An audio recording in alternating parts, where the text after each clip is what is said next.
उनकी उपस्थिति में यह कार्यक्रम हम सभी के बीच में हो रहा है।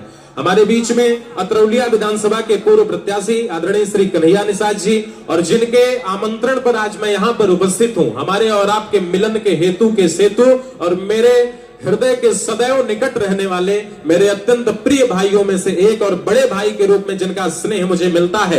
और जिस ग्राम सभा से आप आते हैं, जब तो उस ग्राम सभा की कमान आपके हाथ में थी तो आपने निश्चित रूप से उस ग्राम सभा को एक विकसित ग्राम सभा देने का काम आजमगढ़ में किया था।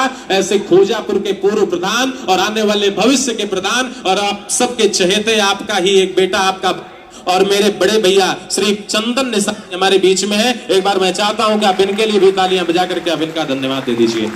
मैं आप ही के परिवार के, आप ही के गांव के, आप ही के घर के बगल का रहने वाला हूं और जिस ग्राम सभा से मैं आता हूं उस ग्राम सभा के प्रथम नागरिक और मेरे बड़े भाई श्री मनोज निषाद जी, जो कि मतौलीपुर ग्राम सभा के प्रधान हैं। आपका भी बहुत धन्यवाद, आपका भी बहुत अभिनंदन। इस जिला पंचायत सदस्य के प्रत्याशी के रूप में और एक बहुत अच्छे इंसान के रूप में मेरे मित्र श्री सन्ने निषाद जी, श्री रुदल निषाद जी, श्री भास्कर निषाद जी, जो कि प्रदेश उपाध्यक्ष हैं भारतीय जनता पार्टी उत्तर प्रदेश के, श्री संजय निषाद जी, श्री मिथुन निषाद जी, श्री मुखराम निषाद जी और पूरे परिवार से आए सभी प्रबुद्ध जनों का बहुत अभिनंदन है।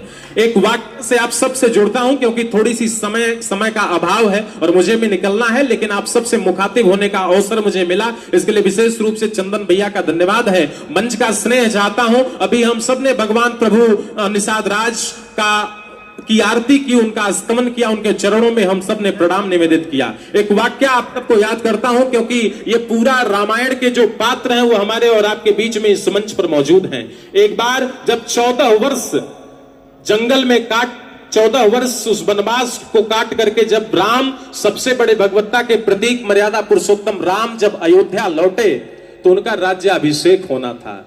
निषाद समाज के लोगों, उस पूरा परिवार, पूरा अयोध्या सो रही थी। भगवान भरत और राम के बीच एक गुफ्तगू होती है। भगवान भरत राम से पूछते हैं कि भैया किसको स्पेशल गेस्ट बुला लिया जाए, किसको मुख्य अतिथि बुला लिया जाए, क्योंकि कल आपका राज्याभिषेक होना है, कल आप इस अयोध्या के राजा घोषित होंगे। यहाँ उपस्थित लोगों, आजमगढ़ वालों और मंच के महनीय लोग बैठे हैं। किसी भी कार्यक्रम का, किसी भी शपथ ग्रहण किसी का होता है तो पूरा विश्व आमंत्रित हो जाता है, क्षेत्र आमंत्रित हो जाता है। लेकिन राम ने कहा कि मैं तो 14 वर्ष जंगल में था, मुझे पता नहीं कि कौन राजा हुआ, कौन युवराज हुआ, मुझे नहीं पता, तुम्हें जो लगे बुला लो। सभी लोग सो गए। अचानक राम को याद आता है और राम जल्दी से उठते हैं और भागे भागे नंदी ग्राम में भरत के पास पहुंचते हैं और भरत से कहते हैं